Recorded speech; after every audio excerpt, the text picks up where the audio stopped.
Hello dear student, welcome. तो 5 short note कैसा आएगा एग्जाम में और कैसे लिखना है, तो एकदम शॉर्ट में एकदम सिंपल में एक्सप्लेन करा देता हूँ।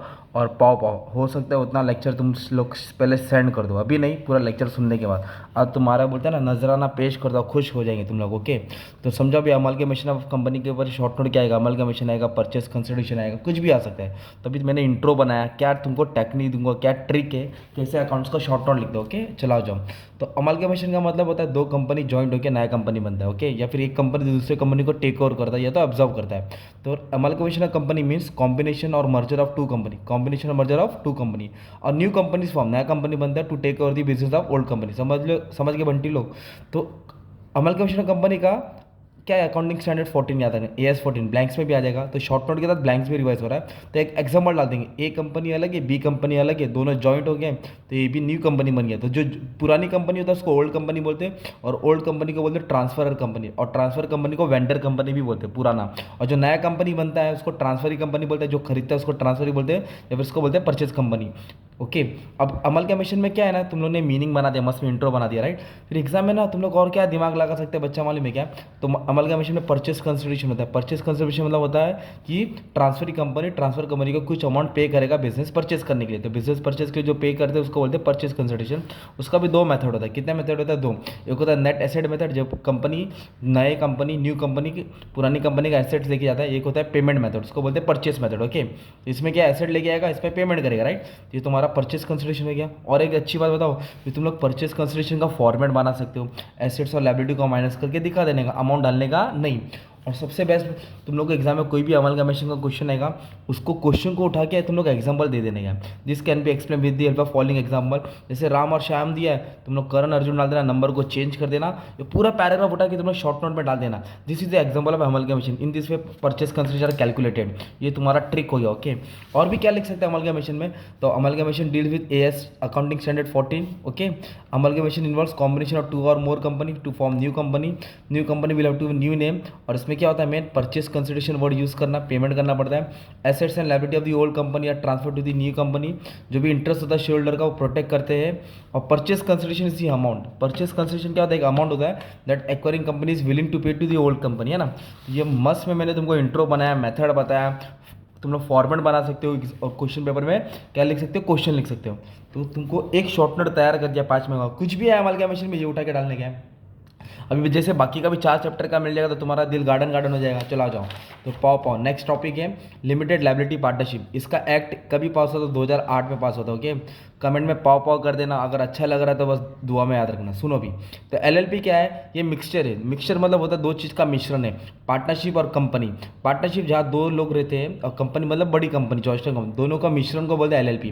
तो limited liability partnership is a hybrid business. Hybrid का मतलब मिक्स होता है बच्चा, हाइब्रिड बोले तो मिक्स, ये वर्ड यूज़ करना। Okay, mixture business structure that combines the benefit of partnership and company, जहाँ दोनों बिजनेस ज्वाइन होते हैं। और एलएलपी का एक एक्ट है 2008। कौन सा एक्ट है, 2008। तो एलएलपी का मेन रूल क्या है, नेचर क्या है, फीचर क्या है। तो LLP charter document is the LLP agreement. Charter का मतलब होता है कानून, मतलब मेन डॉक्यूमेंट, बर्थ सर्टिफिकेट। तो एलएलपी कंपनी का मेन डॉक्यूमेंट क्या होता है, एलएलपी एग्रीमेंट होता है। और जो भी एलएलपी नंबर ऑफ, इसमें मेंबरशिप कितना लिमिट है, मिनिमम 2 मेंबर है, मैक्सिमम नो लिमिट। ये याद रखो, ब्लैंक्स में आएगा, ट्रू और फॉल्स में आएगा। Minimum 2 member, maximum 2, no limit, कोई भी कितना भी आने दो। एलएलपी मेंबर है लिमिटेड लायबिलिटी, इनका कर्जा कम रहता है, इनकी पास लायबिलिटी ज़्यादा होती नहीं है। और LLP can be converted into company. LLP को कंपनी में कन्वर्ट कर सकते हैं, पर कंपनी को एलएलपी में कन्वर्ट नहीं कर सकते। ये ब्लैंक्स में ट्रू और फॉल्स में आता है। और फिर जैसे बड़ी कंपनी में बोर्ड ऑफ डायरेक्टर मैनेज करता है, जैसे कोई शिप को कैप्टन जैक स्पैरो संभालता है, मतलब कप्तान संभालता है, वैसे ही एलएलपी को कौन संभालता है, डेजिग्नेटेड पार्टनर। तो designated partner are the partner who are responsible for the management of the LLP, वो मैनेज करता है। The role of designated partner, short form में लिखा DP, in case of LLP is similar to that of director in case of company. LLP वही role play करता है जो director का, जो कंपनी का डायरेक्टर करता है। और उसको क्या मिलता है, कोड मिलता है, डीपीआईएन कोड मिलता है ना, डेजिग्नेटेड पार्टनर आइडेंटिफिकेशन नंबर मिलता है। ओके, ये याद रखने का है। फिर एक एलएलपी का एग्रीमेंट होता है, 2 पार्टनर है, 3 पार्टनर है, 10 पार्टनर है। तो जो भी एलएलपी में मेंबर है तो उसमें एग्रीमेंट रहेगा। तो एग्रीमेंट में डॉक्यूमेंट रहेगा, डॉक्यूमेंट टर्म्स एंड कंडीशन रहेगा। टर्म्स एंड कंडीशन में रहेगा कि किसका क्या रोल है, क्या प्रॉफिट शेयरिंग है, क्या ड्यूटीज है, कैसा मैटर सॉल्व है, ये सब डाल देने का था। और एलएलपी में राइट्स क्या है, लोग कोई भी कॉन्ट्रैक्ट में जा सकते हैं, कोई भी प्रॉपर्टी खरीद सकते हैं, can be sue and be sued, उस पर केस हो सकता है, वो केस कर सकता है। और मेन बात क्या बच्चा मालूम है क्या, एलएलपी के ऊपर क्वेश्चन आने वाला है तो उसको तुम लोग पूरा पैराग्राफ लिखने का, टेबल नहीं बनाना, पूरा द एलएलपी का एग्जांपल देना, the following can be explain with the help of LLP. तो जो क्वेश्चन पेपर में उसको नाम घुमा देने का है, सिर्फ नाम नंबर चेंज कर देने का, तो टीचर और खुश है बच्चे ने कंडीशन लिखा है। और एलएलपी में भी परचेस कंसिडरेशन बनता है, तो ये भी तुम लोग बना सकते हो। ओके, और एलएलपी का फ़ायदा क्या है, ये बिजनेस को स्टार्ट करने में ज़्यादा खर्चा भी नहीं लगता है, इजी टू स्टैब्लिश, एकदम तुरंत स्टार्ट हो जाएगा, मैनेज करने में भी ज़्यादा दिक्कत नहीं आती, एकदम ईजिली मैनेज कर सकते हैं, आसान है चलाना, कोई रिस्ट्रिक्शन नहीं है, कितने मेंबर्स को आने दो, कितने मेंबर को जाने दो, ज़्यादा लेस कंप्लेंस, नो रूल, ज़्यादा रूल्स नहीं, कम रूल्स एंड रेगुलेशन है जो कंपनी में ज़्यादा होता है, गवर्नमेंट इंटरफेयर करता नहीं है, there is no government intervention, easy to dissolve, अगर नहीं जम रहा बिजनेस बंद कर दो, गाँव चले जाओ, और ऑडिट करना ज़रूरी है, ये ब्लैंक्स में आएगा। अगर बिजनेस 25 लाख के ऊपर कंट्रीब्यूशन, अगर उन लोगों का कैपिटल 25 लाख से ज़्यादा है या टर्नओवर 40 लाख से ज़्यादा है, टर्नओवर मतलब सेल, तो उनको ऑडिट करने की ज़रूरत है। तो 40 लाख का टर्नओवर है, 25 लाख का कंट्रीब्यूशन, तो ऑडिट करना ज़रूरत है। ये हो गया एलएलपी का तुम्हारे लिए मस्त में शॉर्ट नोट बना दिया। एक डिस्टिंग्विश भी आ सकता है एलएलपी और कंपनी, तो आप लोग रीड कर लेंगे तो आ जाएगा, मैंने दोनों सब मिक्स करके बता दिया। अब नेक्स्ट है बच्चा लिक्विडेशन ऑफ कंपनी। मस्त में पढ़ा रहा हूँ, मजा आ रहा है कि नहीं बच्चे लोग, कमेंट कर दो। अभी सुनो, लिक्विडेशन का मतलब होता है कि कंपनी अच्छी खासी चल रही थी, कंपनी पे किसी ने काला जादू कर दिया, किसी ने पनौती लगा दिया, नींबू मिर्ची डाल दिया, कंपनी लॉस में हो गई, कर्जा हो गई, कंपनी डूब गई, कंपनी मर गई, कंपनी को कंगाल कर दिया। तो लिक्विडेशन को अभी ये हिंदी में बोला ना, अभी इंग्लिश में बोलता हूँ। Liquidation of company is the process of closing a company, company को बंद करना, बाय सेलिंग इट्स एसेट, तो कंपनी को बंद करते बाद कंपनी का एसेट्स को बेचा जाता है, पेइंग ऑफ डेप्स, डेप मतलब कर्जा चुकाते हैं, एंड डिस्ट्रीब्यूटिंग एनी रिमेनिंग, कुछ बचा तो बांटेंगे किसको, इक्विटी शेयरहोल्डर को। एकदम मस्त मीनिंग दिया ना भाई, 4 लाइन याद कर लो। Liquidation of company is the process of closing a company by selling its asset, paying off debt and distributing only any remaining to equity shareholder. और जो ये बंदा हिसाब किताब करता है उसको लिक्विडेटर बोलते हैं। और लिक्विडेटर एक पर्सन है, कौन अपॉइंट करता है, कंपनी अपॉइंट करती है, उसको कंपनी दावत पे बुलाती है, भाई आओ हिसाब किताब करो, हमारी कंपनी मतलब वो ख़त्म करो भाई, to look after the process of liquidation of company, जो हमारा दिवाला निकल गया उसका हिसाब किताब लगाओ, राइट। तो ये लिक्विडेटर होता है जो कंपनी अपॉइंट करता है, जो हिसाब किताब देखेगा। और लिक्विडेटर क्या करेगा, फ्री में काम करेगा क्या भाई, उसका अब्बा का दुकान है क्या, उसका खाला का है क्या, उसका मामा का है, नहीं, वो अपने काम के लिए क्या चार्ज करेगा, कमीशन, कमीशन को बोलते हैं रेम्यूनरेशन फॉर हिज वर्क। और रेम्यूनरेशन किस पे चार्ज करेगा, जो एसेट वो रियलाइज करेगा, जो एसेट बेचता है। और फाइनल स्टेटमेंट ऑफ अकाउंट इस डॉक्यूमेंट प्रिपेयर बाय लिक्विडेटर। तो लिक्विडेटर क्या बनाएगा, फाइनल स्टेटमेंट बनाएगा, उसको बोलते हैं रिसिप्ट एंड पेमेंट, कितना पैसा आया और कितना कर्जा गया। ओके, आप लोग ने सम भी सॉल्व किया है, तो इस तरह तुम्हारा मीनिंग इंट्रो बनते जाएगा। फिर वही आइडिया बोला ना यार, क्वेश्चन पेपर में आएगा ना, ये ऊपर की लाइन लिख देना, ए बी है, इधर डाल देना XYZ कंपनी लिक्विडेट हो गया, फिर ये पूरी कंडीशन डाल देने का। टेबल मत बनाओ, टेबल को पैराग्राफ में बनाओ, this is the example of liquidation of company, statement of liquidator क्या बनाता है, इस तरह तुमको दिमाग लगाना है। जो तुमने सम प्रैक्टिस किया उसका इस्तेमाल करो ना बंटी लोग, टेंशन क्यों ले रहे हो। तो final statement of account is the document prepared by liquidator. तो इसमें क्या बनाता है, कंपनी एसेट्स और लायबिलिटी देखता है, अमाउंट ऑफ मनी रियलाइज मतलब बेच के कितना पैसा आया, एसेट बेच के कितना पैसा आया, amount of money distributed to creditor and share holder, कर्जेदार को कितना दिया और जो बचा शेयर होल्डर को कितना मिला, रिमेनिंग अमाउंट। और लिक्विडेशन में सबसे पहले बाइंडिंग ऑफ पेटिशन, पहले पेटिशन डालेंगे कोर्ट में, भाई हमको बंद करना है, फिर लिक्विडेटर को अपॉइंट करेंगे, स्टेटमेंट ऑफ अफेयर बनाएंगे, एसेट्स को रियलाइज करेंगे, फिर डेब्ट को देंगे, कर्जा को देंगे, फिर शेयर होल्डर को देंगे, फिर फाइनल स्टेटमेंट बन के बिजनेस को खत्म करते हैं, ताला मार देते हैं। ओके, बस में तुम्हारा ये भी लिक्विडेशन ऑफ कंपनी हो गया। अब ये लिस्ट है ना भाई, ये ब्लैंक्स में आता है 1-2 मार्क्स के लिए, और ये जिसने याद किया वो जीत गया। ओके, तो ABCDEFGH, तो उल्टा चालू करता हूँ। एच में क्या आएगा, डेफिशिएंसी और सरप्लस। डेफिशिएंसी मतलब नहीं बचा, सरप्लस मतलब एक्स्ट्रा पैसा बचा। ओके, जो भी पैसा बचता है।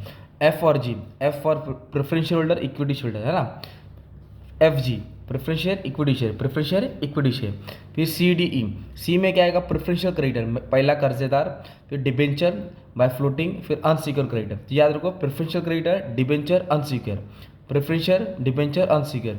इधर आएगा एसेट्स नॉट स्पेसिफिकली प्लेज, जिस पे कोई गिरवी नहीं है, एसेट स्पेसिफिकली प्लेज, जिस पे गिरवी है। तो लिस्ट A जिस पे कोई एसेट गिरवी नहीं है, B पे गिरवी है, फिर प्रेफरेंशियल क्रेडिटर, फिर डिबेंचर, फिर अनसिक्योर क्रेडिटर, फिर प्रेफरेंशियल होल्डर, फिर इक्विटी होल्डर, डिफरेंशियल सरप्लस। ये तुम्हारा हो गया लिक्विडेशन कंपनी का। मस्त में शॉर्ट नोट तैयार कर दिया, भेजे में दे दिया। अब नेक्स्ट है under writing of shares and debenture. Under writer कौन होता है मालूम है क्या बच्चा, अंडर राइटर वो है जो माँ कसम खाता है, कंपनी को बोलता है कि मैं तुम्हारा शेयर पूरा बेच दूंगा, कसम खाता है, अगर नहीं बिका तो खुद खरीदता है, मतलब he takes the guarantee of subscribing the shares. Underwriting of share and debenture is a process, एक प्रोसेस है वेयर अंडर राइटर, मार्क का सम लिखा ना तुम्हारे लिए, अंडर राइटर क्या करता है, agrees to purchase a certain number of share, guarantee लेता है to subscribe the share from a company at pre decide price, हाँ भाई मैं इतने भाव में खरीदूंगा, अगर मेरे से शेयर नहीं बिका, ये एजेंट होता है ना एक तरफ से, अगर नहीं बिका तो खुद खरीदता है, ओके। तुम लोग अंडर राइटर का सम भी सॉल्व किए, फॉर्मेट बना सकते हैं ना Bunty. No person can act as a underwriter, किसी को भी अंडर राइटर नहीं बनेंगे अनलेस ही होल्ड सर्टिफिकेट, सीधी बात है, जिसके पास सेबी का सर्टिफिकेट है वही बंदा अंडर राइटर बन सकता है। और अंडर राइटिंग भी अलग अलग टाइप का होता है, एक होता है फर्म अंडर राइटिंग, एक होता है open underwriting. Firm underwriting क्या होता है, the underwriter agree to take up the specified number of share, वो एग्री रहता है कि मैं इतना शेयर लूंगा।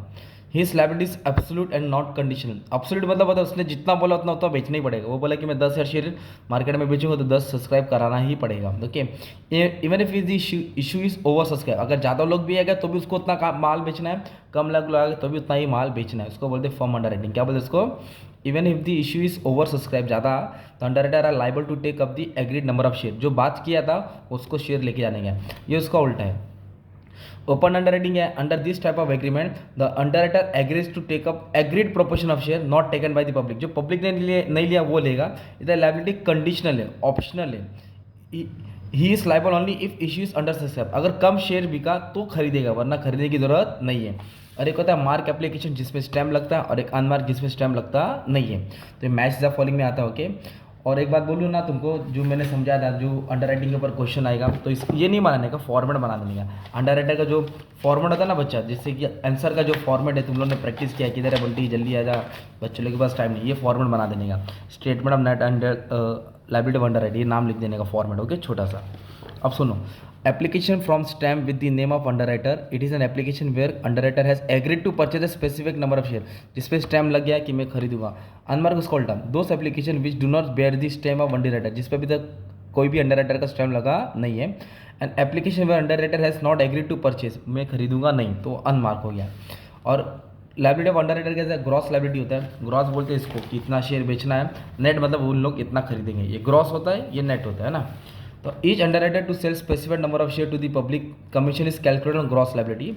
नेट लायबिलिटी क्या है, this refer to the number of share to be taken by each underwriter when public has not subscribe, जब पब्लिक सब्सक्राइब नहीं करती है तो उसकी नेट लायबिलिटी आती है, और ये ग्रॉस तो उसको लेना ही पड़ता है, और इसको कमीशन मिलता है, तो इक्विटी शेयर पर 2.5% मिलता है और मैक्सिमम कमीशन 5% है, मतलब अंडर राइटर को 5% ज़्यादा कमीशन मिलती है नहीं है। और कमीशन हमेशा इशू प्राइस पे आता है, किस पे आता है, commission is always calculated on issue price. Issue price का मतलब क्या होता है, अगर 10 का शेयर है, प्रीमियम 2 रुपया, तो 12 रुपये पे उसको कमीशन मिलेगा, 12 रुपये पे क्या मिलेगा, कमीशन।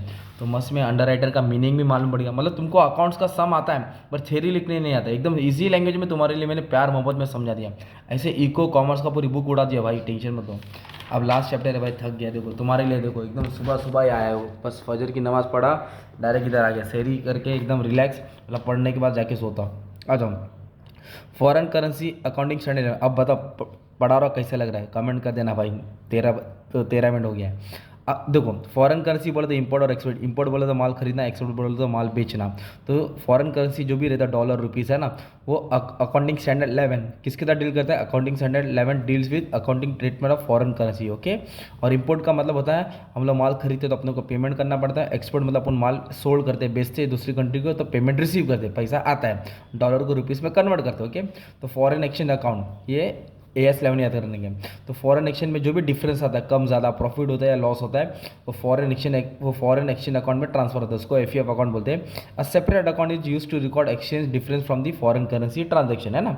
ये तुम्हारा मस्त में मीनिंग हो गया भाई, थोड़ा बना देना। फिर फीचर्स क्या बताने का है, ये फॉरेन ट्रांजेक्शन, तो AS11 किसके साथ डील करता है, transaction that involve foreign currency, जैसे import export loan. Monetary item होता है कि नॉन मॉनिटरी, मॉनिटरी मतलब जिसमें कैश होता है, जो पैसे में कन्वर्ट होता है जल्दी, नॉन मॉनिटरी मतलब जो कैश में जल्दी कन्वर्ट होता नहीं है। तो मॉनिटरी आइटम जिसकी वैल्यू फिक्स रहती है, जैसे कि cash receivable, payable, cash balance, bank balance, ये होता है मॉनिटरी। नॉन मॉनिटरी बोले तो याद रखो इन्वेंट्री, इन्वेंट्री मतलब स्टॉक, ये नॉन मॉनिटरी होता है, ये मैच द फॉलोइंग में आता ही है भाई, आएगा तो। That item do not have face value, जिसको कैश में कन्वर्ट करते नहीं है। और फॉरेन करेंसी क्या, ऐसे currency other than reporting currency, foreign currency क्या, it is a currency other than reporting currency. ये ब्लैंक्स में आएगा तो ट्रू लिख देना, क्या लिख देना, ट्रू। और भाई तुमको सम भी मालूम है, एग्जाम्पल डाल देना, और 1-2 एंट्री भी लिख देना भाई, 1-2 एंट्री भी लिख देना, टीचर खुश हो जाएगी। ओके।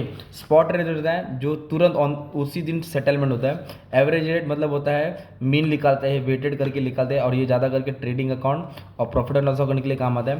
क्लोजिंग रेट जो बैलेंस शीट के लिए काम आता है। और exchange rate is the exchange of two currency. और फिर तुम लोग प्रोफार्मा बना दो, क्वेश्चन बना दो, एफ अकाउंट बना दो। तो इस तरह मैंने क्या किया भाई, तुम्हारे लिए 15 मिनट में पूरा शॉर्ट नोट बना दिया। अच्छे से पढ़ लो, रिवाइज कर लो, बस शॉर्ट नोट मत छोड़ो। 4 शॉर्ट नोट लिखो, 20 मार्क तुम्हारा मिल गया, मतलब 15 मार्क तुम्हारा हाथ में ही। ओके, बस इतना ही बोलने का था, टेंशन नहीं लेने का था। ओके, पाओ पाओ। Thank you very much.